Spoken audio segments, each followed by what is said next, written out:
नमस्कार दोस्तों, आप सभी का सबसे फेवरेट और नई कंटेंट वाली मैराथन क्लास लेकर मैं आप सभी के बीच उपस्थित हो चुका हूं।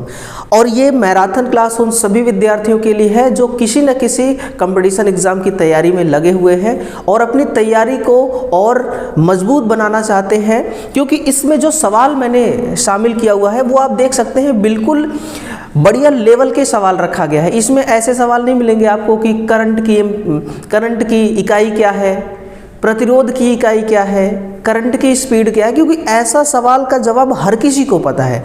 तो हम टाइम वेस्ट करने के लिए मैराथन सेशन नहीं ला रहे हैं दोस्तों, ये आपकी तैयारी को और ज़्यादा निखारने के लिए ये मैराथन क्लास ली जा रही है। ट्रांसमिशन लाइन से रिलेटेड, ट्रांसफार्मर से रिलेटेड, सिंक्रोनस मोटर का भी है, केबल का भी है, जितने ब्रेकर होते हैं ना। और सबसे बड़ी बात कि एक ऐसा सवाल मैंने इसमें शामिल किया हुआ है जो कि पूछा गया है कि एक अल्टरनेटर है जो 3 फेज सप्लाई से चलती है, तो तीनों वाइंडिंग एक दूसरे के बीच 120 डिग्री पर होती है, ये सबको पता है, लेकिन क्यों होती है इसके रीज़न नहीं पता है। वो सारी चीज़ें हम बात करेंगे यहाँ पर, है ना। तो बहुत सारे सवाल जो कि आप लोगों के लिए, आपके एग्ज़ाम के लिए बहुत ही सेहतमंद होगा। तो आप सभी से मेरा गुजारिश है कि सेशन को शुरू से लेकर के लास्ट तक देखें। और दोस्तों, जितने भी विद्यार्थी देखते हैं वो शिद्दत से शेयर करेंगे, है ना, ईमानदारी से दिल पे हाथ रख के शेयर करेंगे। चलिए, तो दोस्तों, दिल से दिल तक के इस मैराथन क्लास में दिल से जुड़े रहिएगा। और सबसे पहला काम कि सेशन को एक शेयर मारिए, उसके बाद हम क्लास को शुरू करेंगे। और नोटबुक अपने पास में रखिए, नोटबुक अपने हाथ में रखिए, बिना नोटबुक का किसी को भी क्लास देखना नहीं है। जो भी सवाल मैं आप लोगों के लिए लेकर आया हूं, इन सभी का PDF कहाँ मिलेगी आप सभी को पता है। अगर पता नहीं है तो ये टेलीग्राम है जिसका लिंक इस वीडियो के डिस्क्रिप्शन बॉक्स में लगा हुआ है ना। अगर जिसके पास टेलीग्राम नहीं है वो क्या करेगा, वो टेलीग्राम को डाउनलोड करेगा, है ना। और उसके बाद फिर आपको यहाँ से PDF प्राप्त करना है। देखो, which of the following is not one of the presentations of a transformation ratio for a transformer. मतलब कि भाई साहब कि जो आपका ये ट्रांसफॉर्मर रेशियो है ना, निरूपणों में से एक नहीं है, निम्नलिखित निरूपणों में से एक नहीं है। V voltage, I current, N turn और P पावर क्रमशः, है ना। ये जो आपका 0, 1 और 2 क्रमशः प्राथमिक और द्वितीयक को दर्शाती हैं। कुल मिलाकर के ये पूछा गया है आपसे कि जो ट्रांसफार्मर रेशियो है वो क्या है।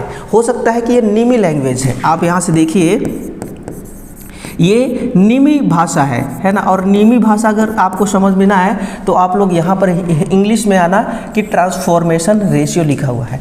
हम सभी को पता है ये बात कि ट्रांसफॉर्मर रेशियो जो होता है ना, जो ट्रांसफॉर्मर अनुपात होता है वो क्या है, वो होता है कि E2/E1 बराबर N2/N1, N2/N1 बराबर I1/I2। यहाँ तक की बातें तो सभी को पता है ना। तो इसमें से पहले आंसर ढूंढते हैं। N2 N1 ये है, V2 V1 ये भी है, I2 I1 ये भी है। P2/P1 नहीं होता, P2/P1 नहीं होता। हमसे पूछा है कि एक नहीं है, आंसर ऑप्शन नंबर D हो गया। क्या आपको पता है कि ट्रांसफार्मर रेशियो ये होता क्या है, क्यों ट्रांसफार्मर में हम ऐसा रेशियो लेते हैं? इसलिए मेरे भाई, इसलिए ताकि हमें ये पता चल सके कि प्राथमिक और सेकेंडरी वाइंडिंग में, प्राइमरी और सेकेंडरी वाइंडिंग में करंट और वोल्टेज के बीच में बदलाव कितने हो रहे हैं, ये जानना जरूरी होता है। तो ये कैसे हम जानेंगे? ट्रांसफार्मर रेशियो में, है ना। देखना, प्राथमिक तथा सेकेंडरी वाइंडिंग के बीच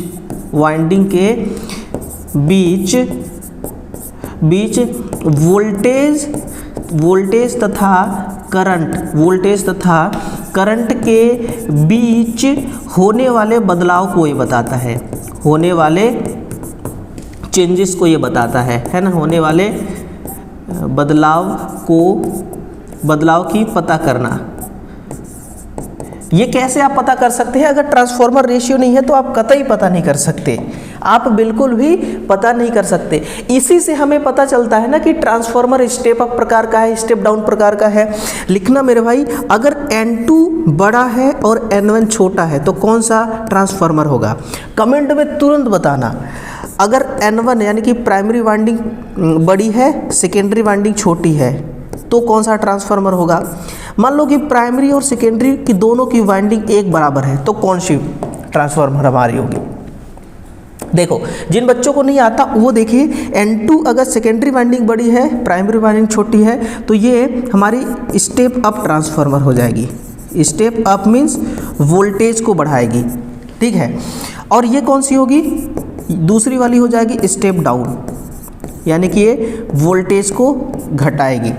और ये आदर्श ट्रांसफार्मर में होता है, ये आदर्श ट्रांसफार्मर में होता है ऐसा, आदर्श ट्रांसफार्मर, क्योंकि आदर्श ट्रांसफार्मर में प्राइमरी और सेकेंडरी में वोल्टेज एक बराबर होता है, और प्राइमरी सेकेंडरी वोल्टेज अगर एक बराबर है तो टर्न भी एक बराबर होगा।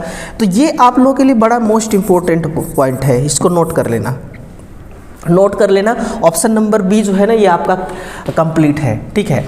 अब इसका PDF मैं आपको दूंगा टेलीग्राम पर, आप निश्चिंत रहो, बेफिक्र रहो, दिल खुश करके क्लास को देखो, ठीक है ना। और जितने भी नीमी टेक्निकल को चाहने वाले हैं, जितने भी बच्चे नीमी टेक्निकल को सपोर्ट करते हैं, उन सभी से मेरा गुजारिश है कि इस सेशन को ज़्यादा से ज़्यादा शेयर करना, ठीक है ना।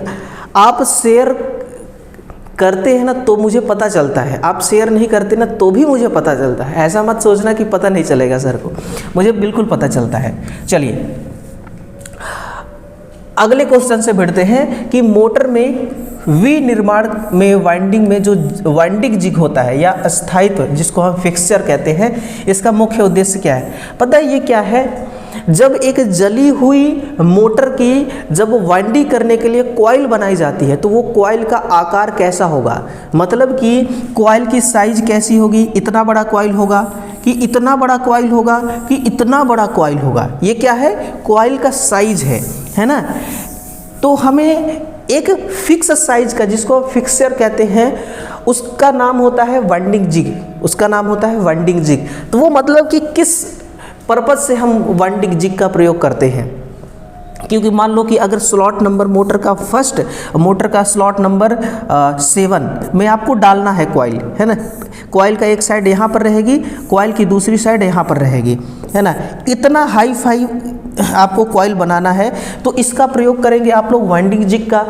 वाइंडिंग जिग के द्वारा इस साइज का बनाएंगे या फिर फिक्सचर के द्वारा बनाएंगे। तो कुल मिलाकर के ऑप्शन के हिसाब से अगर देखें आप, तो वाइंडिंग को पेंट करने के काम आता है क्या? वाइंडिंग को पेंट करने का मतलब है कि इसमें वार्निश डालना, गलत। वाइंडिंग का परिशुद्ध संरेखण, वाइंडिंग का परिशुद्ध संरेखण या फिर तनाव सुनिश्चित करना। तनाव का मतलब ये हुआ ना, तनाव का मतलब ये हुआ कि उसके आकार को, विद्युत रोधन प्रतिरोध का परीक्षण नहीं, इसका प्रयोग हम मैगर का प्रयोग द्वारा हम इसका परीक्षण कर सकते हैं, विद्युत रोधन परीक्षण का। मोटर घटकों को असेंबल करना, यानी कि इसको असेंबल करना, हर पार्ट को जोड़ना, क्या जिग जैग के द्वारा ऐसा करते हैं? नहीं करते। ऑप्शन नंबर जो बी है ये आपका सही हो जाएगा, है ना। ये जो सवाल है ना मेरे भाई, ये सवाल किसी न किसी कंपटीशन एग्जाम से लिया गया है। कोई सवाल UPPCL का है, MPTO का है, कोई है बिहार इंस्ट्रक्टर का, है ना, तो कोई BSPSCL का, कोई ट्रांसमिशन लाइन का। तो ये सवाल जो है ना, इन सवालों को हर जगह से खींच कर मैंने उठाया हुआ है, ढूंढ कर उठाया हुआ है, और चुन कर सवालों को मैं आपके सामने पेश कर रहा हूँ। बड़ा मेहनत लगा है और इस मेहनत को कामयाब बनाना आपके हाथ में है। लो भाई, नेक्स्ट सवाल आ गया। सिरोपरी लाइनों के स्थान पर भूमिगत केबल लगाने का मुख्य कारण निम्नलिखित में से कौन है? बताना मेरे भाई, क्या आंसर होगा? केवल उच्च वोल्टता ट्रांसमिशन वाले क्षेत्रों में, गलत। सामग्री सिस्टम में सुधार लाने में, गलत। घनी आबादी वाले क्षेत्रों में जहां सिरोपरी लाइनें असुरक्षित होती हैं, ये बिल्कुल करेक्ट बात है, ये बिल्कुल 100% राइट है। ट्रांसमिशन हानियों को कम करने के लिए, देखो ना, ट्रांसमिशन लॉस तो किसमें कम होते हैं ज़्यादा? अंडरग्राउंड में। अंडरग्राउंड में कैसे कम होता है? क्योंकि इसमें कोरोना लॉस नहीं होता, अंडरग्राउंड में कोरोना हानि से ये मुक्त है। सतह प्रभाव, स्किन इफेक्ट जो होता है ना, स्किन प्रभाव से ये मुक्त है। आंधी तूफान वातावरण इन सब से मुक्त है। इसमें हमिंग प्रभाव नहीं होगा। इसमें और कौन सा प्रभाव नहीं होगा? हमिंग प्रभाव नहीं होगा। और इसमें वो एक होता है ना कैपेसिटेंस चार्ज, वो भी नहीं होता है। तो कुल मिलाकर के अंडरग्राउंड वाली ठीक है, क्योंकि इसमें वोल्टतापात बहुत कम होता है। वोल्टतापात जिसको हम कहते हैं वोल्टेज ड्रॉप, ये नहीं होता है, बहुत कम होता है। तो वैसे देखा जाए तो अंडरग्राउंड केबल हमारे ठीक है, लेकिन अंडरग्राउंड केबल में एक दिक्कत ये है कि इसको हम बहुत ज़्यादा हाई वोल्टेज तक ट्रांसमिट नहीं कर सकते। केबल का साइज़, क्योंकि ये कॉस्ट बहुत ज़्यादा इसमें लग जाता है ना। लेकिन ऑप्शन के अकॉर्डिंग अगर आप देखें तो घनी आबादी वाले, मान लो कि एक ऐसी आबादी है जहाँ पर मान लो कि 50 लाख पब्लिसिटी रहती है, पब्लिक रहती है ना, कोई ऐसा मान लो कि शहर है, कोई ऐसा शहर है और वहाँ पर बहुत बड़ी बड़ी बिल्डिंगें हैं, बहुत बड़े बड़े घर हैं, तो फिर आप ओवरहेड ट्रांसमिशन लाइन नहीं ले जा सकते, टावर लाइन आप वहाँ पर नहीं ले जा सकते हैं। तो घनी आबादी वाले क्षेत्रों में जहाँ पर सिरोपरी लाइनें असुरक्षित हैं, वहाँ पर हम अंडरग्राउंड लगाते हैं। यही हमारा मेन टारगेट होता है, यही जो हमारा है वो मेन पर्पज होता है। ठीक है मेरे भाई, आगे बढ़ जाऊँ? आप जो कहोगे वही करूँगा ना। आगे बढ़ने के लिए बोलोगे आगे बढ़ूंगा, पीछे होने के लिए कहोगे तो पीछे, क्योंकि आपको समझाना ही मेरा उद्देश्य होता है और मेरा पर्पज़ है।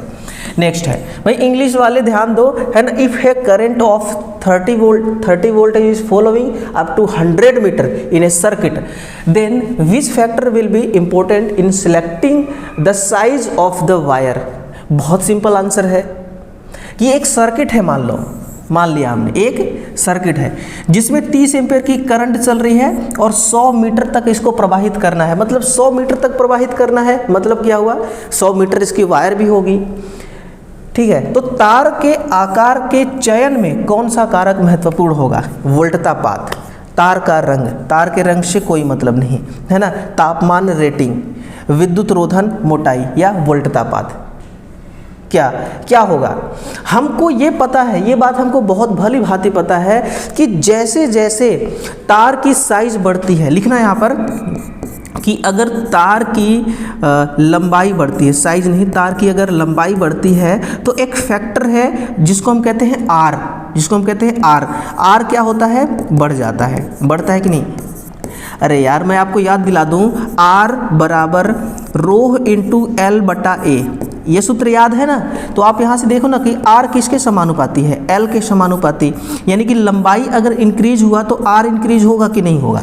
होगा सर।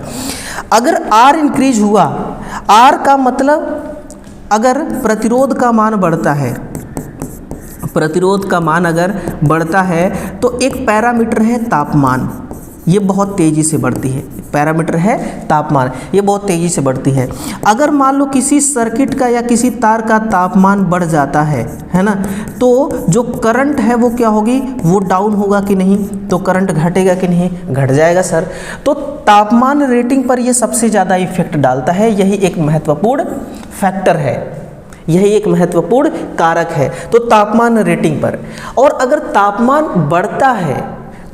बढ़ता है तो तापमान बढ़ने से ना एक और फैक्टर है जिसको हम कहते हैं वोल्टेज ड्रॉप, ये भी बढ़ता है। इसीलिए कही जाती है कि आप, है ना, इस बात का ख्याल रखें कि अगर लो वोल्टेज परिपथ है, अगर लो वोल्टेज वाली परिपथ है तो उस परिपथ में वोल्टेज ड्रॉप कितना होना चाहिए? ±2% या +-3%। किसी बुक में 2%, किसी बुक में 3% होता है। मतलब कि भाई साहब 230 का ± आप 3% कर लो, जितना आएगा उससे ज़्यादा वोल्टेज नहीं बढ़ना चाहिए और ना ही उससे ज़्यादा वोल्टेज इस टेम्परेचर की वजह से घटना चाहिए। एक और लिखो, जो हमारी मीडियम वोल्टेज वाली सर्किट होता है ना, उसमें ±5% से ज़्यादा वोल्टेज ड्रॉप नहीं होना चाहिए। जो उच्च वोल्टेज वाली जो हमारी सर्किट होती है, इस सर्किट का मान कितना है? ±10 12%। तो ये तीनों फैक्टर आपके लिए बड़ा महत्वपूर्ण है ना। ये तीनों फैक्टर आपके लिए बहुत महत्वपूर्ण है कि किस वोल्टेज रेटिंग के सर्किट में कितना वोल्टेज ड्रॉप होता है। अगर उससे ज़्यादा हुआ तो क्या होगा, उससे अगर ज़्यादा हो गया ना तो सरकार आपको जीने नहीं देगी। अब तो ये स्मार्ट मीटर लगने चल गए है ना, डिजिटल, पहले डिजिटल था, अब स्मार्ट मीटर लगने चले गए। तो उसमें स्मार्ट मीटर में क्या है ना कि मीटर में कहने का मतलब क्या है कि जैसे कि आपने एक पंखा चलाया, वो पंखा जितने रेटिंग का है, जितने टाइम तक चलेगा, उसके अकॉर्डिंग मीटर में रीडिंग आएगी। क्या आएगी, मीटर में रीडिंग आएगी। लेकिन अगर मान लो कि ये जो वोल्टेज रेटिंग मैं आपको बता रहा हूँ, इस वोल्टेज रेटिंग में ज़्यादा गिरावट आती है, तो इस गिरावट की वजह से, वोल्टेज ड्रॉप की वजह से जो पावर लॉस हुआ वो भी कैलकुलेट होकर के रीडिंग बताने लगेगा। क्योंकि पावर लॉस किसके वजह से हुआ, आपके वजह से हुआ, आपने ऐसा सर्किट बना रखा है, तो उसका भी जो गवर्नमेंट है वो पेनाल्टी रीडिंग के रूप में तुरंत ही आपसे ले लेगी। जब आप बिजली का बिल भरेंगे तो उसी टाइम पे आपको पेनाल्टी भरना होगा, है ना। तो कुल मिलाकर के तापमान रेटिंग इसका करेक्ट आंसर है। बाकी बातें कंप्लीट हो चुकी हैं, ठीक है ना। आगे बढ़ें। नेक्स्ट, सेल प्रकार के ट्रांसफार्मर में प्राथमिक वाइंडिंग और द्वितीयक वाइंडिंग कोर के सापेक्ष किस प्रकार व्यवस्थित होते हैं। सेल प्रकार का ट्रांसफार्मर है और आप देख लो सेल प्रकार के ट्रांसफार्मर में क्या सिस्टम होता है। वाइंडिंग कोर असेंबली से बाहर लगाई जाती है, गलत, ये भी गलत। वाइंडिंग अलग अलग कोर के चारों ओर लपेटी जाती है, ये भी गलत। वाइंडिंग कोर लेमिनेशन के साथ अंतरापत्रित किए जाते हैं, हाँ ये बात सही है। और एक बात ये भी जानना जरूरी है ना मेरे भाई कि सेल प्रकार के जो ट्रांसफार्मर होते हैं, कौन सा, सेल प्रकार के जो ट्रांसफार्मर होते हैं ना, वो इस प्रकार के दिखते हैं। और इनका प्रयोग कहाँ पर किया जाता है ये भी जानना आपके लिए बड़ा ज़रूरी है। जो सिंगल फेज की वोल्टेज है ना, जो सिंगल फेज की वोल्टेज है 230 वाली, कौन सी, 230 वोल्टेज वाली, इसको ये क्या करता है, स्टेप अप और स्टेप डाउन करने का काम करता है। स्टेप अप तथा स्टेप डाउन, स्टेप अप तथा स्टेप डाउन करने का कार्य करता है ना। तो ये बात आपके लिए बड़ा महत्वपूर्ण था कि जो सिंगल फेज की वोल्टेज होती है ना, उस वोल्टेज को ये स्टेप अप करती है और स्टेप डाउन करती है ना। अब इसका जो कोर होता है, आप अगर ध्यान से देखो ना तो कोर आपको समझ में आएगा कि ये ई प्रकार का, जैसे ई रहता है ना इंग्लिश का ई, ऐसे ई प्रकार का कोर और आई प्रकार का कोर ऐसे होता है। और इस कोर के बीच में ऐसे वाइंडिंग लपेटी जाती है, ये देखो ये वाइंडिंग लपेटी जाएगी, है ना। ये तो ई और आई प्रकार के कोर मिला करके हम इसके लिए एक कोर बनाते हैं। और ऐसा कोर बनाने से ना क्या होता है फ़ायदा कि जो चुंबकीय लीकेज होते हैं वो लीकेज का मान घट जाते हैं, है ना। फ्लक्स लीकेज कम हो जाता है। फ्लक्स लीकेज इससे क्या होते हैं, इससे फ्लक्स लीकेज का मान बहुत कम हो जाता है, ठीक है ना। फ्लक्स लीकेज और ट्रांसफार्मर में आप देखते होंगे ना कि हमिंग नॉइस आती रहती है, आती है कि नहीं, उस हमिंग ध्वनि को ये कम करता है।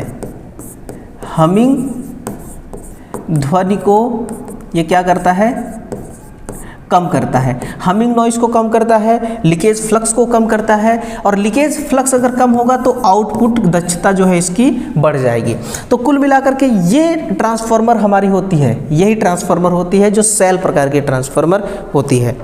और ट्रांसफार्मर मोटर दोनों के दोनों जो हमारी ये युक्तियां हैं, ये आपके इलेक्ट्रीशियन के लिए सबसे महत्वपूर्ण युक्तियां हैं, क्योंकि इलेक्ट्रीशियन बिना ट्रांसफार्मर और बिना मोटर का अधूरा है, बिना ट्रांसफार्मर मोटर का अधूरा है, ठीक है ना। आगे बढ़ते हैं।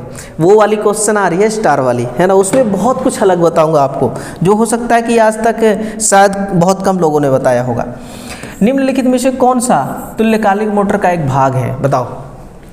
फिक्स कॉइल, गलत। आयरन हॉरोस्कोप, गलत। स्पिंडल तो ये उसमें होता है ना मीटर के अंदर, डैम्पर वाइंडिंग। क्या होती है ये? Damper winding. देखना सबसे पहला तो इसका कार्य क्या है डैम्पर वाइंडिंग का, ये जान लेते हैं। इसका कार्य है मोटर को सेल्फ स्टार्ट बनाना। मोटर को क्या करती है? सेल्फ स्टार्ट बनाती है। मोटर को सेल्फ स्टार्ट बनाना। आप कहेंगे सर मोटर तो 3 फेज सप्लाई से चल रही है तो भी इसको सेल्फ स्टार्ट बनाया जाएगा? बिल्कुल सेल्फ स्टार्ट बनाया जाएगा, क्योंकि जो सिंक्रोनस स्पीड है ना, जो NS की स्पीड है वही NR की स्पीड है। ये है रोटर की गति और ये है स्टेटर की गति। ये क्या है? स्टेटर की गति। दोनों एक समान, इसलिए जो स्लिप होता है ना मेरे भाई वो 0 हो जाती है। स्लिप 0 हो जाती है तो रोटर हमारी रुक जाती है। तो मोटर सेल्फ स्टार्ट करने के लिए इसका काम है। दूसरा है हंटिंग प्रभाव कम करने के लिए, है ना। हंटिंग प्रभाव कम करने हेतु इसका प्रयोग किया जाता है। आप यहाँ से देख सकते हैं कि ये हमारे स्टेटर है, ये पोल्स हैं। पोल के बिल्कुल पोल फेस पर आपको यहाँ पर दिखेगा। देखिए पोल के तो दोनों तरफ फील्ड वाइंडिंग है। ये मैं अलग अलग कलर से कर देता हूँ ना। ये देखिए जो रेड कलर से मैं दिखा रहा हूँ ये क्या है? ये फील्ड वाइंडिंग है कि नहीं। और ये जो दूसरे कलर से मैंने दिखाया, ये वाली जो कलर है ब्लू कलर, ये है हमारी डैम्पर वाइंडिंग। ये देखो डैम्पर वाइंडिंग किसकी होती है? तो ये कॉपर की होती है। ध्यान देना, किसकी होती है? कॉपर की होती है। और लपेटी कहाँ जाती है? पोल फेस पर, है ना। पोल फेस पर लपेटी जाती है। जब लोड सिंक्रोनस मोटर में परिवर्तन होता है ना, तो उस समय ये काम करता है। या फिर जब मान लो कि ये हमारी मोटर है, मोटर क्या करती है कि जब सिंक्रोनस स्पीड है ना, यानी कि स्टेटर का चुंबकीय फ्लक्स रोटर के चुंबकीय फ्लक्स को खींचता है सिंक्रोनाइज करने के लिए, ताकि सिंक्रोनस स्पीड से चल सके सिंक्रोनस मोटर। तो उस समय जो स्टेटर का जो फ्लक्स है वो तो एक प्रभाव है, एक हवा है जो घूम रही है, जिसकी स्पीड ज़्यादा है। रोटर की स्पीड, रोटर क्या है? एक शाफ्ट है, एक पदार्थ है जिसका वजन है, आकार है। जब वो स्टेटर के फ्लक्स को कैच करने की प्रयास करता है और खींच करके आता है उसके पास, तो वो या तो स्टेटर के चुंबकीय फ्लक्स की स्पीड से ज़्यादा स्पीड पर घूमने लगता है या फिर कम स्पीड पर रहता है ना। अगर ज़्यादा स्पीड पर घूमेगी तो एक प्रभाव इस पे उत्पन्न होगा, एक टॉर्क, जो उस स्पीड को कम करने का प्रयास करेगा। कितना कम करेगा? जितना स्टेटर का घूमता हुआ चुंबकीय फ्लक्स है।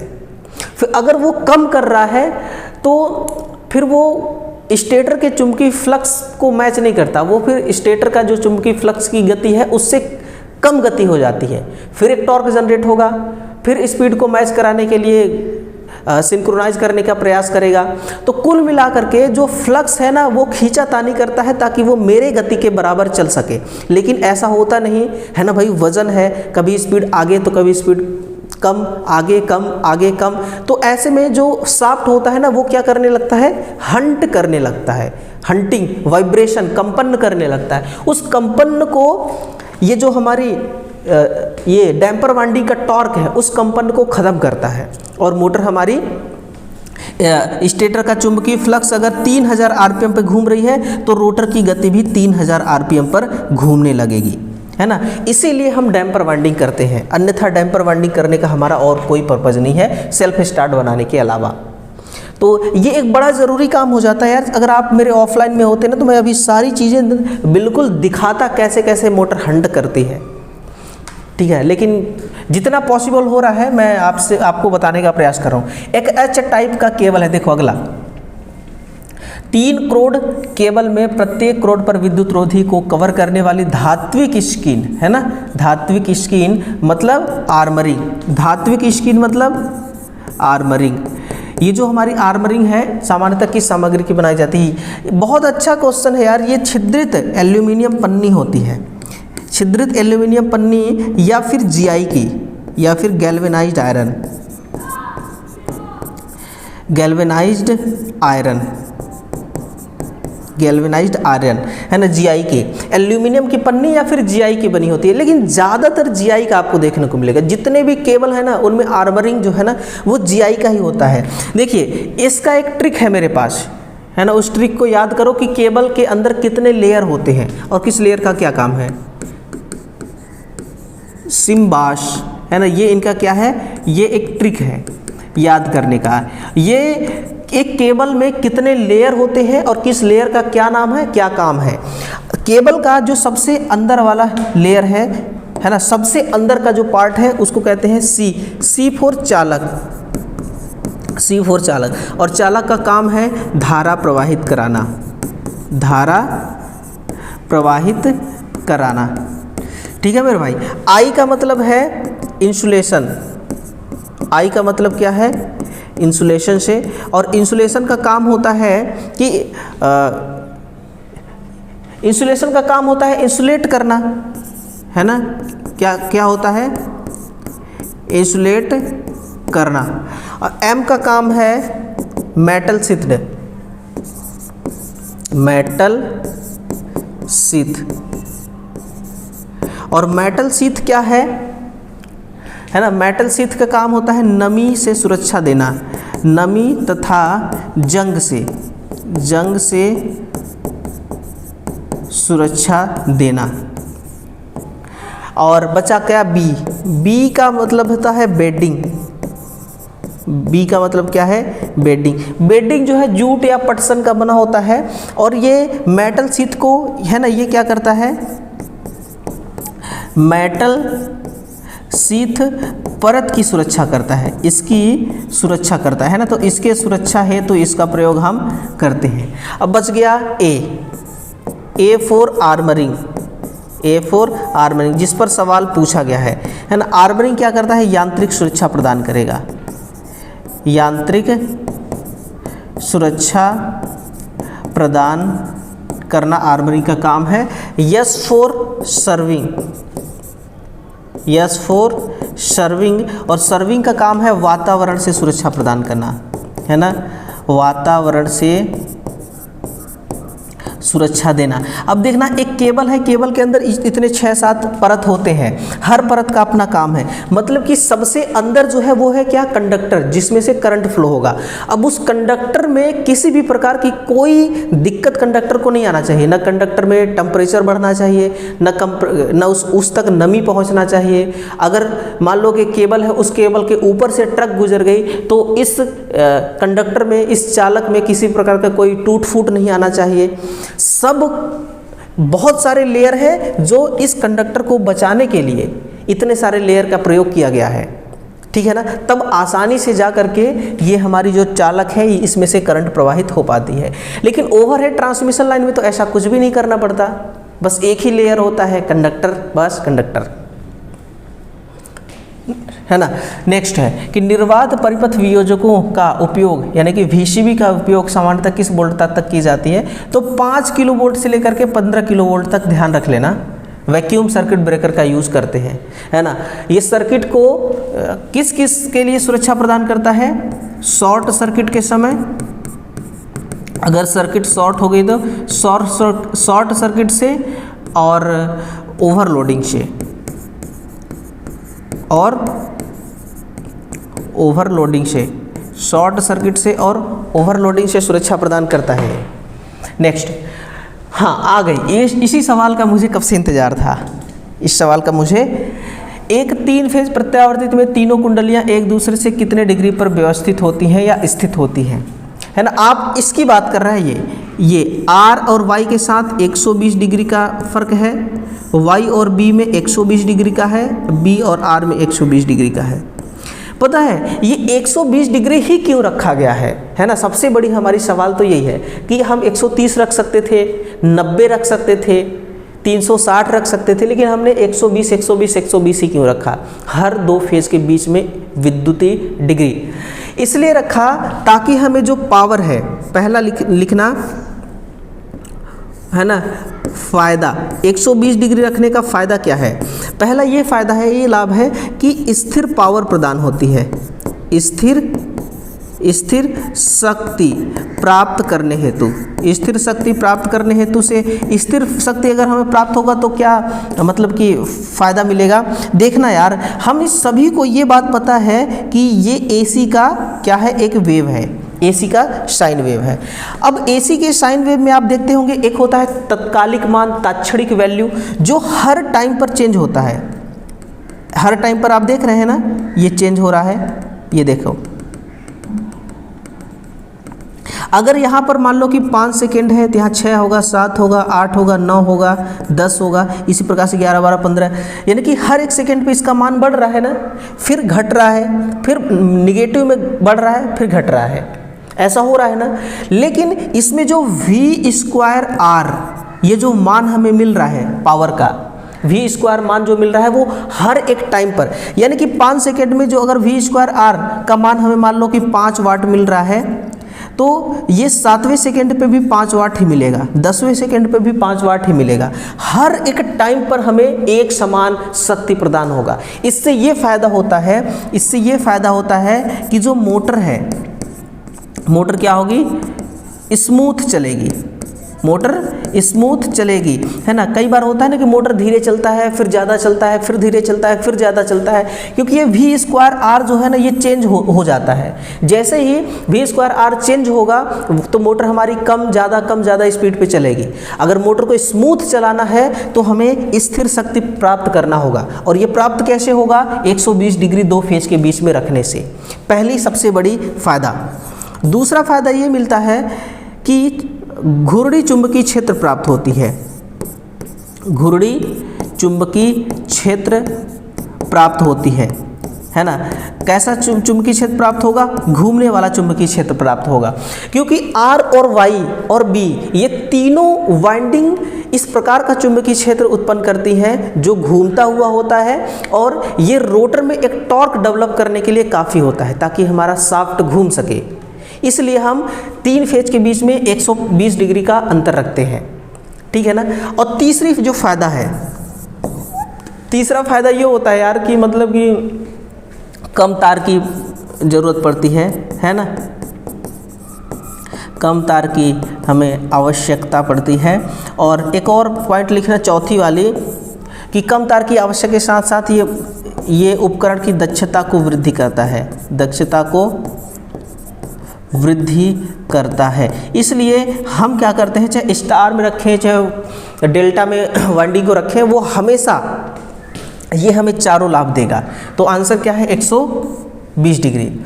90 डिग्री सिंगल फेज में होती है ना, 90 डिग्री किस में होती है, सिंगल फेज सप्लाई में। आगे बात समझ में। हो सकता है कितने ऐसे स्टूडेंट थे जो बिल्कुल, जिनको लगता था कि नहीं सर हमें आज तक ये बातें पता नहीं थी, कि ये पता थी घूर्णी चुंबकीय क्षेत्र प्राप्त होती है 3 फेज सप्लाई से, लेकिन ये नहीं पता था ना कि 120 डिग्री रखने से ही प्राप्त होती है, ठीक है। स्थिर शक्ति प्राप्त करने हेतु तो ये नहीं पता था, कम तार की आवश्यकता। तो आप लोग जरूर बताना कमेंट में जरूर बताना, है ना। चलो यार आगे बढ़ते हैं ना। 384 नंबर का, 385 नंबर का, what should be done to the motor winding during half yearly maintenance of motor expose to corrosive elements. मतलब कि ये पूछा जा रहा है कि एक हमारी मोटर है जो जंग लग चुकी है ना, एलिमेंटों के संपर्क में आने वाली मोटर के अर्धवार्षिक मतलब 6 महीना, अर्धवार्षिक मतलब 6 माह में आप लोगों को क्या करना है, 6 माह के दौरान मोटर वाइंडिंग के साथ कौन सा मेंटेनेंस करना है। अगर मोटर में जंग लग गई है तो वाइंडिंग को नई वाइंडिंग के साथ बदलना चाहिए, नहीं जब जल जाती है तब ऐसा करना चाहिए, क्योंकि खर्च आती है। आज के टाइम पे मैं अपने यहाँ अगर रेट बता रहा हूँ, अगर मोटर जल गई ना तो 1500 रुपये लगता है भाई मोटर बंधवाने के लिए, है ना। रिवाइंडिंग कराने के लिए मोटर को अगर जल गई है तो नया कॉइल डलवाने के लिए 1500 रुपये खर्च आता है। अब आपके यहाँ कितना का आता है वो आप बता सकते हैं।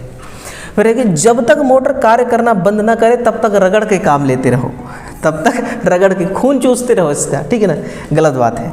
यदि मोटर में संचारक पाया जाए तो वाइंडिंग को साफ करना चाहिए और मोटर को प्रतिस्थापित करना चाहिए।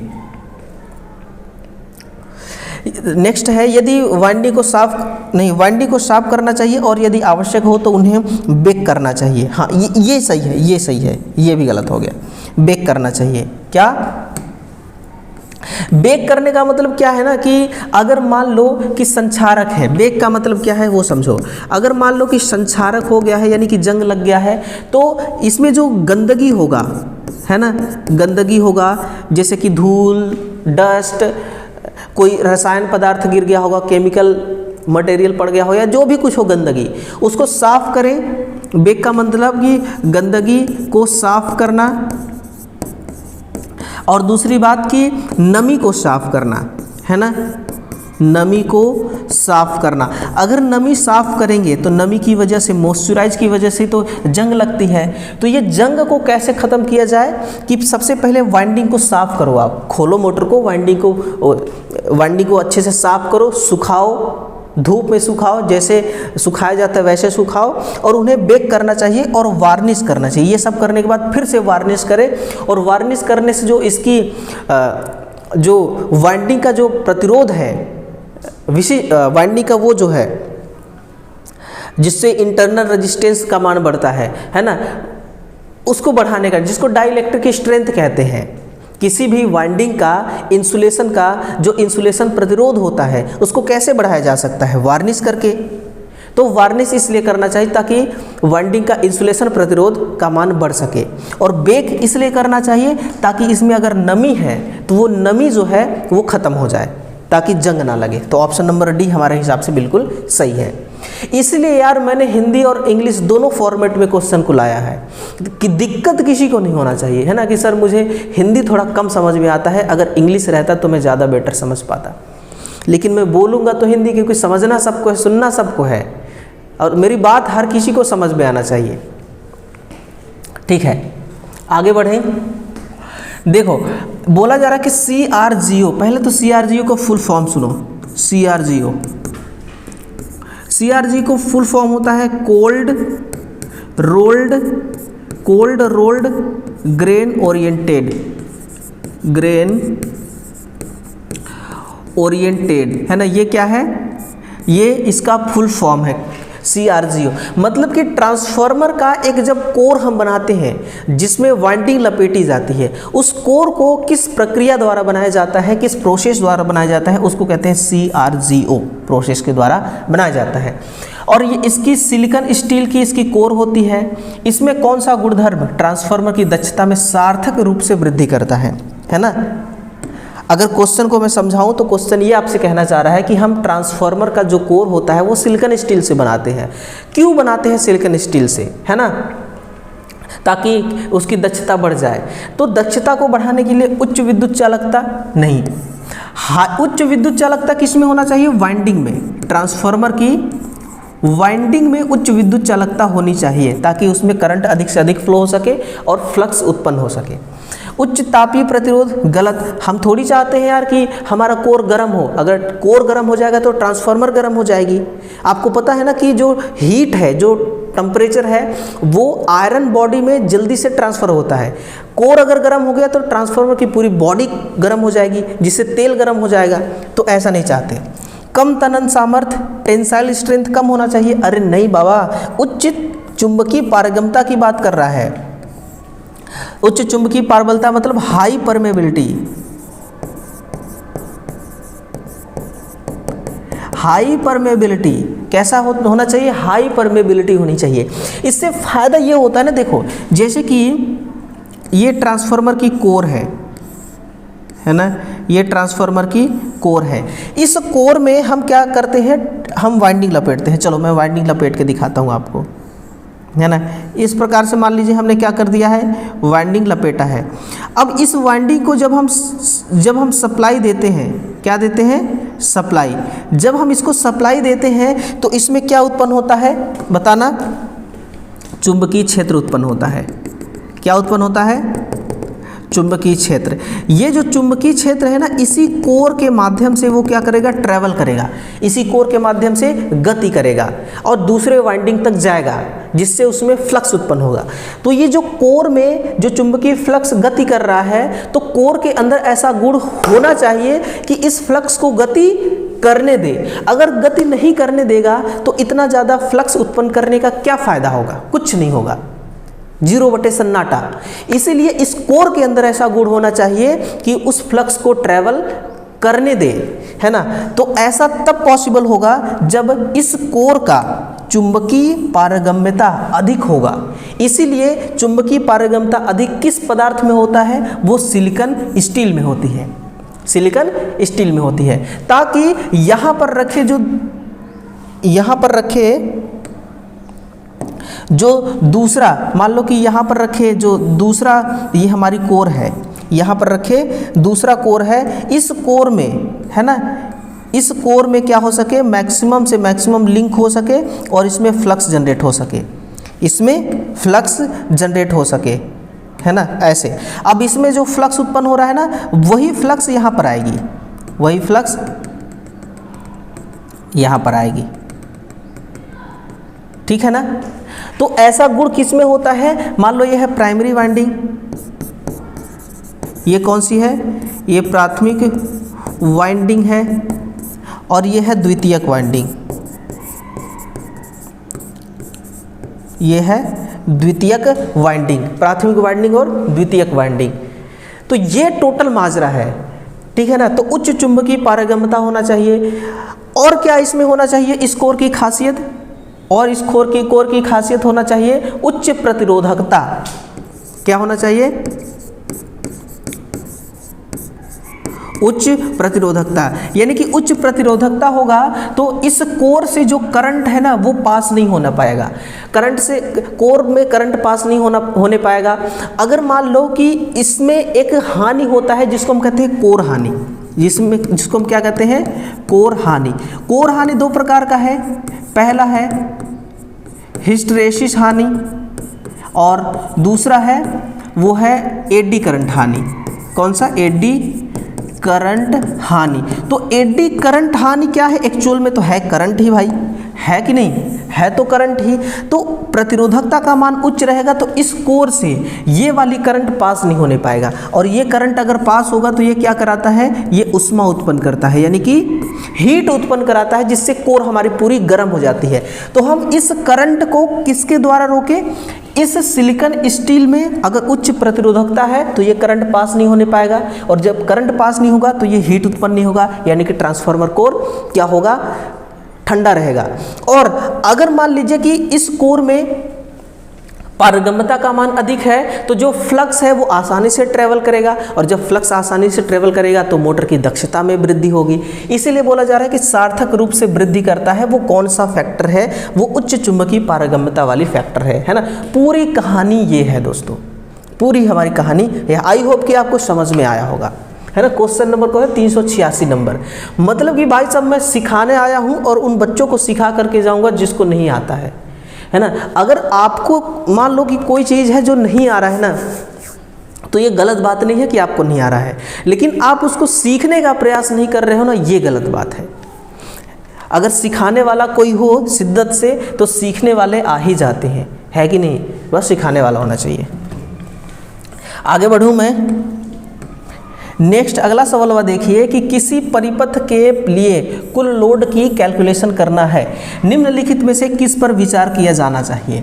मतलब कि टोटल लोड, परिपथ की वोल्टेज रेटिंग, नहीं, सर्किट की वोल्टेज रेटिंग से क्या है, 230 वोल्ट का है, 330 वोल्ट है या 415 वोल्ट है, सिंगल फेज का है या 3 फेज का है, इससे क्या मतलब है लोड की कैलकुलेशन से ना।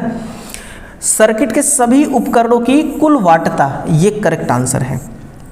केवल व्यक्तिगत उपकरण की अधिकतम लोड, वायरिंग की रन की लंबाई नहीं यार, परिपथ की। इसीलिए तो बोला जाता है कि जो लाइट, इसीलिए बोली जाती है लाइट तथा फैन उप परिपथ में कुल कितना वाट होना चाहिए, 800 वाट से अधिक नहीं होना चाहिए। और जो लाइट और फैन का जो पावर परिपथ होता है, इस परिपथ में कितना होना चाहिए? 3000 वाट से अधिक लोड नहीं होना चाहिए। 3000 वाट से अधिक लोड नहीं होना चाहिए। क्यों नहीं होना चाहिए? इससे नुकसान क्या होगा? अगर मान लो कि इन द केस ऐसा मान लो कि लाइट और फैन का एक सब सर्किट है जिसमें 800 वाट से ज़्यादा का लोड है। अगर 800 वाट से ज़्यादा का लोड होगा तो दिक्कत तो बहुत सारी आ सकती है ना? दिक्कत आ सकती है कि नहीं? जैसे कि मान लो अगर लोड अधिक होने से, है ना, ऐसा मान लो कि निर्धारित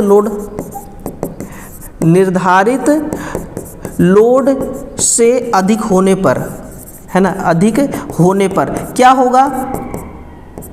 अधिक होने पर क्या होगा? Over heating. हमारी सर्किट क्या हो जाएगी? ओवर हीट हो जाएगी। क्या होगा? ओवर हीटिंग हो जाएगी। और जो इंडियन इलेक्ट्रिसिटी रूल है, इस रूल के अगेंस्ट जाकर के हमें काम नहीं करना है, इस रूल का पालन करना है, ठीक है ना? तो निर्धारित लोड से अधिक लोड होने पर ओवर हीटिंग हो जाएगी, तार गर्म हो जाएगी, सर्किट शॉर्ट हो जाएगी, बहुत सारी दिक्कतें आएंगी। इसलिए इन सबको ध्यान में रखना है ना? जैसे कि मान लो 800 वाट लोड है तो टोटल लोड हम कैलकुलेट करेंगे परिपथ पर सभी उपकरण का, है ना? सभी उपकरण का हमें लोड का हमें कैलकुलेट करना है। और किस पर विचार करना है? सभी उपकरण के कुल वाट पर, सभी उपकरण के टोटल वाट पर हमें करना है, तभी जाकर के हमें पता चलेगा। ओके, अगला नेक्स्ट है कि कुंडलित रोटर प्रेरण मोटर में परिपथ रोटर सर्किट में बाहरी प्रतिरोध को बढ़ाने का क्या परिणाम है? ये तो स्लिप रिंग मोटर की सवाल है कि नहीं है? स्लिप रिंग मोटर का सवाल है कि रोटर में हम प्रतिरोध क्यों लगाते हैं? बाहरी प्रतिरोध। ऐसा स्टार्टर में भी होता है यार, डीसी स्टार्टर में, डीसी मोटर को जो चलाते हैं, ठीक है ना? तो मोटर की चाल में कमी करने के लिए रिड्यूशन इन रोटर स्पीड, ये करेक्ट आंसर होगा। सर हमने तो सुना था कि स्पीड बढ़ती, अरे मेरे भाई स्पीड नहीं बढ़ती है। क्यों? क्योंकि मान लो स्लिप रिंग इंडक्शन मोटर का जो एक स्टेटर है, स्टेटर पर सिंगल वाइंडिंग की जाती है, ध्यान देना इस बात को, है ना? जो स्लिप रिंग मोटर है, स्लिप रिंग मोटर के जो स्टेटर वाइंडिंग होती है ना, जो स्टेटर वाइंडिंग होती है वो कैसी होती है? वो सिंगल होती है, एक ही स्टेटर वाइंडिंग होगा। और जो रोटर पर स्टार वाइंडिंग होती है, स्टार वाइंडिंग होती है। जो रोटर के अंदर तो स्टार में शॉर्ट हो जाती है और बाहर से जो 3 कॉइल निकलती है बाहर, उन तीनों कॉइल को प्रतिरोध के साथ जोड़ देते हैं। ऐसा करने से स्टार्टिंग टॉर्क बढ़ती है, यानी कि ऐसा करने से प्रारंभिक बलाघूर्ण में वृद्धि होता है। प्रारंभिक बलाघूर्ण जो है वो बढ़ जाता है, स्टार्टिंग टॉर्क बढ़ जाती है। ऐसा मान के चलो कि एक शाफ्ट है मोटर का इतना मोटा सा, उसमें हमने 10 बंदर बैठा दिया या फिर एक हाथी का बच्चा बैठा दिया। अब हाथी का बच्चा का वजन कितना होगा आप सोच सकते हैं। अब मोटर हमारी चल नहीं रही है, मोटर हमारी खड़ी है, हाथी का बच्चा पहले से ही बैठ रखा है। अब बताओ उस हाथी के बच्चे को ले करके रोटर को शुरू से घूमना होगा, तो स्टार्टिंग में अधिक बल की जरूरत पड़ेगी कि नहीं पड़ेगी? पड़ेगी सर। स्टार्टिंग टॉर्क मतलब प्रारंभिक घुमाव बल, जब अधिक बल की जरूरत पड़ेगी तो उतना बल हम लाएंगे कैसे, लाएंगे कहाँ से? तो उतना बल हमें मिलेगा कि रोटर वाइंडिंग पर प्रतिरोध जोड़ देने से हाई स्टार्टिंग टॉर्क मिलेगा। लेकिन इससे नुकसान ये होता है ना, इससे नुकसान ये होता है कि कॉपर लॉस बढ़ जाती है। कॉपर हानि में क्या होती है? वृद्धि हो जाती है। कॉपर लॉस अगर बढ़ता है ना तो फिर दक्षता मेरे भाई बहुत ज़्यादा डल हो जाती है। दक्षता क्या होती है? बहुत ही ज़्यादा गिर जाती है। तो इस मोटर की दक्षता बहुत कम होती है ना, क्योंकि कॉपर लॉस बहुत ज़्यादा होता है और रोटर की स्पीड बहुत कम होती है रोटर की, ठीक है ना। इसीलिए क्रेन में इसका प्रयोग करते हैं। कहाँ पर इसका प्रयोग करते हैं? क्रेन में। देखो यार, जैसे कि ट्रेन से जो एक वो नहीं आती है, बड़े बड़े सामान आते हैं ट्रेनों में, मालगाड़ियों में, एक जो प्राइवेट रूम होता है ना, उसका लोहे का बना जो कमरा होता है, वो ट्रेनों में कई बार डिब्बा जैसे आता है बड़ा बड़ा सा, उसको क्रेन उठाता है। कभी आपने देखा है क्रेन को कि 80 किलोमीटर प्रति हावर की स्पीड से क्रेन चल रही है? नहीं चलती है। उसका कन्वेयर चल रहा है, नहीं चलती, बहुत स्लो चलती है। क्यों? क्योंकि इसके रोटर की स्पीड बहुत कम है, मोटर ही तो उस क्रेन को चला रही है ना। मतलब कि ऐसा अपना सूड उठाया और ये पकड़ा, धीरे धीरे धीरे उठाया, धीरे धीरे धीरे नीचे लाएगा, तो रोटर की स्पीड बहुत कम है। इसलिए क्रेन हो गया, होएस्ट हो गया। इसके अलावा ये जो आपका ये जो मिल होता है ना, स्टील मिल है ना, स्टील मिल हो गया है ना, यहाँ पर इनका प्रयोग किया जाता है। और जो स्क्वायरल के इंडक्शन मोटर होता है, उसके हिसाब से देखा जाए तो इसका प्रयोग केवल 5% क्षेत्रों में होता है, ओनली 5% क्षेत्रों में, बाकी कहीं नहीं होता। तो आंसर रोटर की स्पीड में कमी हो जाती है। क्यों? क्योंकि रोटर सर्किट में हमने बाहर से प्रतिरोध जोड़ दिया है ताकि हमें स्टार्टिंग टॉर्क मिल जाए, मतलब कि हमें ज़्यादा घुमाव बल मिल सके। इसलिए देखो, ये एक सवाल है जो कि फीटर थ्योरी से पूछा गया है, जो कि फीटर थ्योरी से इसको पूछा गया है। आपके सिलेबस में है ना फीटर का थ्योरी थोड़ा सा, तो वैसे दी गई आकृति में जोड़ की पहचान करो भैया। दी गई आकृति में आइडेंटिफाई करो कौन सा ज्वाइंट है। इस फिगर को देखो, फिगर को देखने से हमें पता चल रहा है कि जो वो होते हैं ना लोहार, है ना, विश्वकर्मा जिसको बोला जाता है, वो लोग चौखट, दरवाज़ा ये सब बनाने के लिए ऐसा करते हैं ना। लेकिन अब पूछा जा रहा है कि ऐसा क्यों किया जाता है? ये कौन सा जोड़ है? रिवेट जोड़ है? अरे नहीं, रिवेट जोड़ पता है किसको बोलते हैं? रिवेट जोड़ उसको बोलते हैं, रिवेट जोड़ में नट बोल्ट की ज़रूरत नहीं पड़ती है। एक मशीन होती है, मशीन गन, उसमें इतना बड़ा सा बिट होता है, पतला सा बिट, उस मशीन गन में उस बिट को डाल देते हैं और ऐसे दबाते हैं मशीन गन को, तो वो तुरंत उस लकड़ी के अंदर उसको, या किसी सीट मेटल है उसके अंदर उसको घुसा देता है। जैसे स्क्रू घुसता है ना, वैसे ही रिवेट घुस जाती है। रिवेट जोड़ नहीं है, क्रॉस लैप है। कौन सा है? Cross lap. क्रॉस लैप का प्रयोग इसलिए किया जाता है बिना ये हार्डवेयर,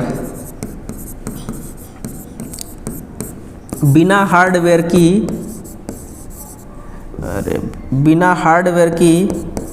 मजबूत जोड़ बनाने के लिए, मजबूत जोड़ बनाने हेतु। अब बताना यहाँ पर क्या हार्डवेयर का प्रयोग किया गया है? नट बोल्ट का प्रयोग किया गया? नहीं, बिना हार्डवेयर के द्वारा हम एक स्ट्रॉन्ग जोड़ बना सकते हैं क्रॉस लैप जोड़ के द्वारा। एंड लैप जोड़ नहीं होता है, मिडिल लैप जोड़ ऐसा नहीं होता है। यह फिटर थ्योरी का सवाल था जो कि पूछा जाता है।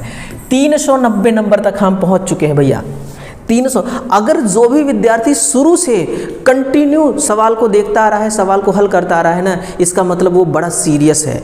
वो स्टूडेंट बड़ा सीरियस है अपने एग्ज़ाम के लिए। उसको पता है कि भर्ती चाहे जिसकी मैं इंतज़ार कर रहा हूँ वो बेशक नहीं आई हुई है, लेकिन एक दिन ऐसी आएगी कि हवा तूफान की तरह आएगी और 1 महीना के 2 महीना के भीतर एग्ज़ाम ले लेगी और मैं कुछ नहीं कर पाऊँगा। उसको इस बात का एहसास है, मतलब कि वो सीरियस है ना।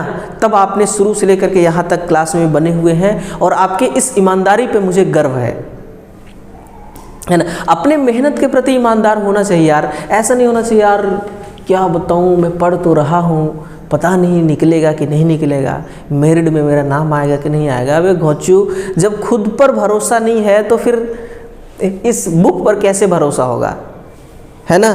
तो खुद पर यकीन होना चाहिए आपको कि मैं ऐसा कर सकता हूँ। दोषपूर्ण स्टेटर वाइंडिंग, मतलब स्टेटर वाइंडिंग खराब है, इसका निदान करते समय निम्नलिखित में से कौन सा परीक्षण यह पुष्टि कर सकता है कि वाइंडिंग संतुलित है और उचित रूप से विद्युत रोधी है? उचित रूप से विद्युत। प्रत्येक फेज में तापमान मापें, नहीं यार, टेम्परेचर मापना ही नहीं है। प्रत्येक फेज को एक कैपेसिटर से संयोजित करें, गलत बात। प्रत्येक वाइंडिंग के प्रतिरोध को मापें और समान रीडिंग की जांच करें और फिर वाइंडिंग एवं भूमि के बीच प्रतिरोध को मापें।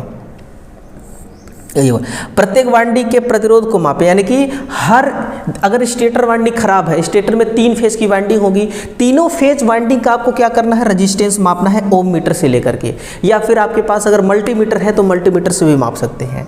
और समान रीडिंग की जांच करें। आप ये देखें कि क्या आर फेज में जितना प्रतिरोध आ रहा है रीडिंग में, क्या वाई में भी उतना ही आ रहा है, क्या बी में भी उतना आ रहा है। अगर कम ज़्यादा आ रहा है तो सीधा सीधा वार्निश कर दो। दूसरी बात, वाइंडिंग एवं भूमि के बीच विद्युत रोधन प्रतिरोध की जांच करें। एक जो हमारा ये होता है ना मल्टीमीटर का एक सिरा वाइंडिंग पर रखो और दूसरा सिरा मोटर की बॉडी पर रखो, है ना। पहला तार मल्टीमीटर का पहला लीड मोटर की आर फेस पर और दूसरा लीड मोटर के बॉडी पर रखो। इसी प्रकार से वाई फेस पर बॉडी पर, बी फेस पर बॉडी पर। ऐसे करने से उस इंसुलेशन का इंसुलेशन रेजिस्टेंस चेक करो कि क्या बराबर आ रहा है। अगर कम ज़्यादा आ रहा है तो भी वार्निश कर दो, है ना। तो यही पुष्टि करने के लिए कि वाइंडिंग संतुलित है कि नहीं, तो हम इसके द्वारा करेंगे, रीडिंग लेकर के। प्रत्येक वाइंडिंग में एक डीसी आपूर्ति रहे, भैया जल जाएगी मोटर। नेक्स्ट है कि जब किसी तुल्यकालिक मशीन के उत्तेजना धारा को इकाई शक्ति गुणक के बिंदु से परे बढ़ाया जाता है तो शक्ति गुणक और आर्मेचर धारा पर क्या प्रभाव पड़ेगा। देखो, मैं इकाई का नहीं, मैं तीनों को बता देता हूँ। अगर फील्ड एक्साइटेशन हम सिंक्रोनस मोटर में कर रहे हैं, है ना, क्या कर रहे हैं, फील्ड एक्साइटेशन, मतलब कि फील्ड को सप्लाई दे रहे हैं डीसी की। तो इसमें मान लो एक उत्तेजना होगा जिसको हम कहते हैं अति उत्तेजना। अति उत्तेजना में क्या होता है कि इसमें आर्मेचर करंट का मान अधिक होती है और पावर फैक्टर कैसा होता है, लैगिंग। पावर फैक्टर कैसी होगी, लैगिंग। अगर हम उच्च एक्साइटेशन कर रहे हैं, हैवी एक्साइटेशन, उच्च उत्तेजना में भी आर्मेचर करंट का मान कैसा होता है, अधिक, लेकिन पावर फैक्टर लीडिंग होती है, पावर फैक्टर लीडिंग। और सामान्य उत्तेजना में क्या होता है, सामान्य उत्तेजना में आर्मेचर करंट कम होती है ना, और पावर फैक्टर होता है इकाई। अब देखना पावर लॉस किस में ज़्यादा होगा, पावर लॉस किस में ज़्यादा होगा, देखना सबसे ज़्यादा इसमें पावर लॉस होगा, है ना। पावर का हानि किस में होगी, पावर हानि सबसे ज़्यादा इसमें होगी। और इस समय जब मोटर लैगिंग में चलेगी तो इसकी दक्षता भी मोटर की कम होगी। लेकिन उच्च उत्तेजना में आर्मेचर करंट ज़्यादा होता है, आर्मेचर करंट ज़्यादा होता है मतलब कॉपर लॉस ज़्यादा, आर्मेचर करंट ज़्यादा मतलब कॉपर हानि ज़्यादा। और कॉपर हानि ज़्यादा होगा तो थोड़ा सा दक्षता डल होगा कि नहीं होगा, हल्का सा पावर घट जाएगी, है ना। लेकिन सामान्य उत्तेजना में आर्मेचर करंट कम और इकाई पावर फैक्टर, इसमें जो पावर हानि होती है वो न के बराबर, शून्य के बराबर। किसके बराबर, शून्य के बराबर। शून्य के बराबर अगर होगी तो हमारी मोटर की दक्षता भी बहुत ज़्यादा होगी कि नहीं होगी, हो जाएगा। इन्होंने क्या बोला है कि इकाई पावर फैक्टर की गुणक फैक्टर। तो देखना अगर हम इकाई उत्तेजना करते हैं, सामान्य उत्तेजना करते हैं तो पावर फैक्टर इकाई प्राप्त होता है। उस कंडीशन में आर्मेचर करंट देखा जाए तो आर्मेचर करंट कैसा है, बहुत कम है। अब आ जाओ ऑप्शन पर, शक्ति गुणक पश्चगामी हो जाता है और आर्मेचर करंट कम हो जाती है। अरे आर्मेचर करंट पश्चगामी का मतलब कि लैगिंग, गलत। शक्ति गुणक अग्रगामी हो जाता है और आर्मेचर धारा कम हो जाती है। आर्मेचर धारा लीडिंग पावर फैक्टर में भी कम नहीं होती, शक्ति गुणक अग्रगामी हो जाता है और आर्मेचर करंट बढ़ जाती है। अरे गलत है मेरे भाई, शक्ति गुणक अग्रगामी हो जाता है, शक्ति गुणक अपरिवर्तित रहता है। ये तो सही है यार, ये तो सही है, ये होगा ऑप्शन नंबर। यानी कि पावर फैक्टर कैसा होगा, लीडिंग। देखो पावर फैक्टर लीडिंग है और आर्मेचर करंट का मान बढ़ जाता है। आर्मेचर करंट का मान बढ़ा कि नहीं बढ़ा, बढ़ गया ना। यहीं से हमें प्राप्त होता है सिंक्रोनस मोटर में वी कर्व और एंटी वी कर्व, है ना। फील्ड करंट और आर्मेचर करंट के बीच में आप लोग को वी कर्व प्राप्त होता है। पावर फैक्टर और आर्मेचर करंट के बीच में आपको एंटी वी कर्व यानी उल्टा वी कर्व प्राप्त होता है। तो ध्यान देना, ये आर्मेचर करंट पे ही डिपेंड करता है कि आर्मेचर का करंट कैसा होगा, है ना। आगे समझ में। नेक्स्ट है कि 3 फेज इंडक्शन मोटर 4 पोल के लिए कुंडलित है और इसे 60 हर्ट्ज सप्लाई से सप्लाई दी जाती है, ठीक है। 5% का स्लिप है, बताना इसकी स्पीड कितनी होगी। है तो थोड़ा सा ज़्यादा कठिन तो है नहीं। 60 हर्ट्ज, देखना अब अगर 50 हर्ट्ज होता तो सीधे 1500 स्पीड हो जाती मोटर की। इस फॉर्मूला से सिंक्रोनस स्पीड बराबर 120 सप्लाई फ्रीक्वेंसी बटा पोल, है ना। सीधे 50 अगर हर्ट्ज की सप्लाई होती तो 1500 आरपीएम होता। 60 हर्ट्ज की है तो शायद 7200 होगा, है ना। 120 गुणे 60 बटा 4, 12 छंग 72, ये 7200 बटा 4, 18 चौके 72, 1800 आरपीएम। कितना? अब 1800 को 5% निकालो यार, कितना होता है? गुणे 5%, है ना, गुणे 5%। 2 जीरो से ये 2 जीरो लपेट दो, 18 पंचे 90 आरपीएम, यानी कि 5% की स्लिप है तो 90 आरपीएम आ रही है। कितना? 90 आरपीएम आ रही है। तो आप एक काम करो, 1800 को माइनस कर दो 90 में से, कितना आएगा? 1710 आरपीएम। 1710 आरपीएम पे मोटर हमारी चलेगी। ऑप्शन नंबर 1 करेक्ट है, ठीक है ना। कितना स्पीड पर चलेगी? 1700। अगर ये स्लिप कम है तो ये स्लिप कम है तो ज़्यादा स्पीड पर चलेगी। सिंगल फेज इंडक्शन मोटर जो 3 फेज प्रेरण मोटर होता है, इसमें अधिकतम स्लिप कितनी होती है? कितना एक्सेप्टेबल स्लिप है? 2% से 5% तक, इससे ज़्यादा नहीं। इससे ज़्यादा अगर स्लिप होगी तो दक्षता बहुत ज़्यादा कम हो जाएगी, दक्षता बहुत ज़्यादा। इसीलिए ना, अब देखना, ये रोटर की गति है। ये कौन सी गति है? रोटर गति। हमारी रोटर इस स्पीड पर चलेगी। और ये कौन सी गति है? स्टेटर, मतलब चुंबकीय क्षेत्र की गति। चुंबकीय क्षेत्र की गति, चुंबकीय क्षेत्र की गति ही क्या कहलाती है? स्टेटर की स्पीड, है ना, स्टेटर की गति कहलाती है। तो स्टेटर तो घूमेगा नहीं, क्योंकि वो आर्मेचर जो हमारे सिलिकॉन स्टील की स्टेटर बनी है वो बॉडी के साथ फिक्स है, इसलिए इसमें चुंबकीय क्षेत्र घूमेगा। तो 1800 स्पीड पर चुंबकीय क्षेत्र और 1710 आरपीएम पर रोटर की स्पीड यानी कि शाफ्ट घूमेगी, है ना। यांत्रिक गति जो प्राप्त होगी हमें आउटपुट में, वो घूमेगी।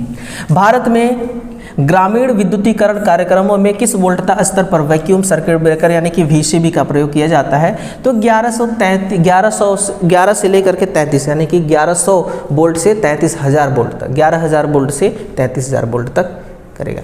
और मैंने तो खूब देख रखा है ऐसा वैक्यूम सर्किट ब्रेकर वीसीबी, है ना, खूब देख रखा है। नेक्स्ट है कि स्क्वायरल केज इंडक्शन मोटर और स्लिप रिंग इंडक्शन मोटर, ठीक है ना। स्क्वायरल केज इंडक्शन मोटर और स्लिप रिंग इंडक्शन मोटर के बीच तुलना करने से कौन सा कथन सही है?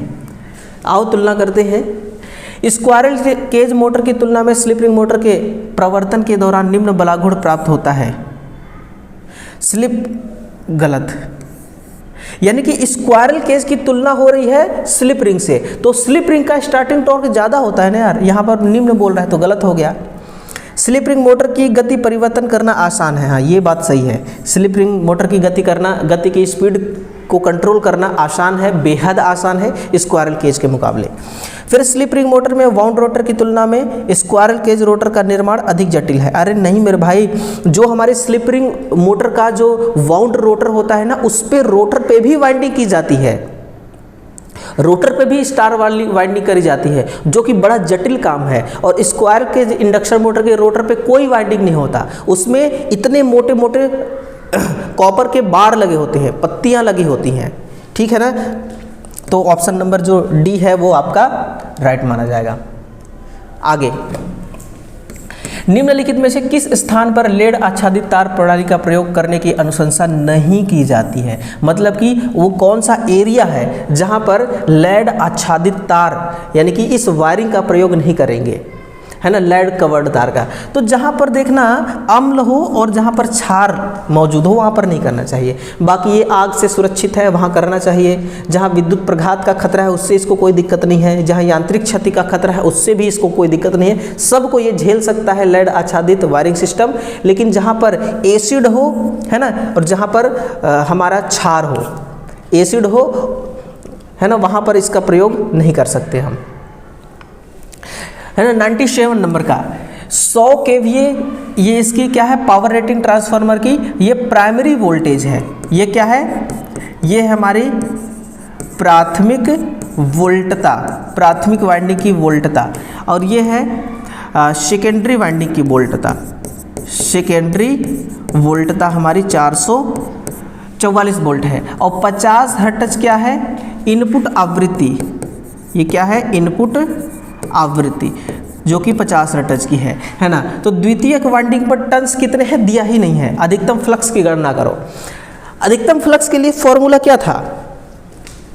फॉर्मूला यही था, EMF बराबर 4.44 maximum flux F into N। यही सूत्र था वोल्टेज के लिए। ठीक है सर, हमसे क्या बोला गया है? फ्लक्स निकालो। ये हमसे इसके बारे में बोला गया है ना, मैक्सिमम फ्लक्स का मान, इसी के बारे में, जो कि वेबर में होगा। तो मैक्सिमम फ्लक्स बराबर क्या हो जाएगा? मैक्सिमम फ्लक्स बराबर होगा EMF बटा 4.44 गुणे F इंटू N, यही होगा। ठीक है, हमें क्या बोला गया है कि सेकेंडरी वाइंडिंग का है ना, तो N2 का ज्ञात करना होगा। किसका? N2 का। नहीं, उल्टा हो रहा है। 5 मैक्स बराबर EMF कितना है? सेकेंडरी में EMF। अब देखना, मैं आपको यहाँ से एक और चीज़ क्लियर कर रहा हूँ कि प्राइमरी वाइंडिंग में EMF कितना होगा? 4.44 गुणे 5 मैक्स F इंटू N1, ये प्राइमरी वाइंडिंग का, और N2 सेकेंडरी वाइंडिंग का होगा 4.44 गुणे 5 मैक्स F इंटू N2, यानी कि N1 और N2 दोनों में फ्लक्स एक बराबर होगा। अब मुझे सेकेंडरी का पूछा है तो मैं क्या रखूँगा? सेकेंडरी का वोल्टेज कितना है? ये देखो सेकेंडरी वोल्टेज, तो ये हो जाएगा 444 बटा 4.44 गुणे फ्रीक्वेंसी है 50 हर्ट्ज, है ना। अब हमें टर्न नहीं दिया गया है तो सीधे मैं टर्न पर क्या लिखूँगा? गुणे N2। क्या लिखूँगा? N2। अब यहाँ से कट्टम कुट्टम करो, अगर कुछ कट जाता है तो ठीक है, नहीं तो हम सॉल्व करेंगे। देखो कैसे कटेगा। हाँ, पॉइंट कटा तो ऊपर एक जीरो आ जाएगी, आएगी कि नहीं? पॉइंट कटेगा तो ऊपर एक जीरो चली जाएगी। तो 444 दाहम 4440 हो जाएगा। ठीक है, और हो गया ना 50। 1 सेकेंड, ये पॉइंट से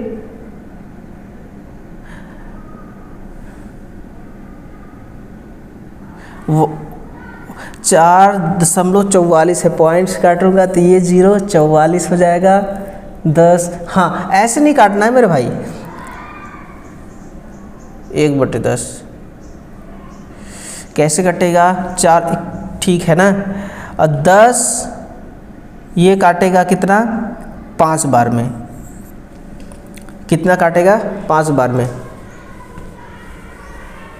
10 × 5 = 50, 5 कितना आएगा?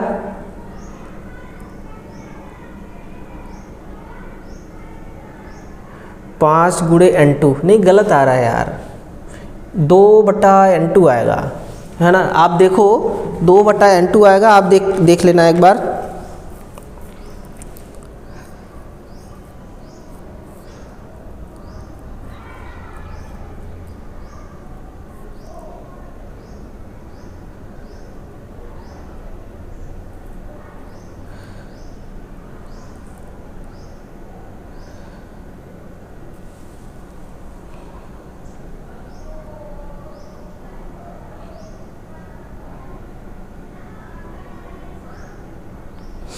ओहो, ऐसे नहीं करना है, ऐसे नहीं करना है। अभी समझ में आया मेरे को। देखना यहाँ पर हो जाएगा 444/444 गुणे 50 गुणे N2, यही था ना हमारा।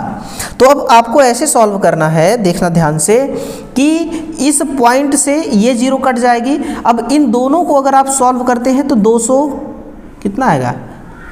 5 चौके 20, है ना, 5 चौके 20, फिर 5 चौके 20, 222 आना चाहिए।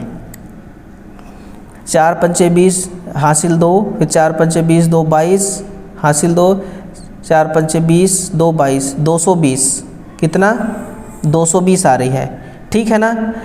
अब 220 आ रही है, अब इसको काटो, कितने बार में कटेगी, 22 दूना 44, 2 बार में कटेगी, है ना।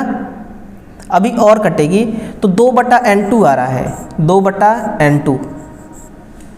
आंसर क्या होगा, ऑप्शन नंबर 2/n2 थोड़ी ऐसे थोड़ी आता है। चलो इसको कल मैं देखूंगा ना, कल वाले क्लास का सबसे पहला सवाल यही रहेगा। प्रकाशीय वोल्टता प्रणाली में मुख्य घटक कौन सा है जो डीसी शक्ति को एसी शक्ति में परिवर्तित करता है। ये इन्वर्टर है यार, इन्वर्टर।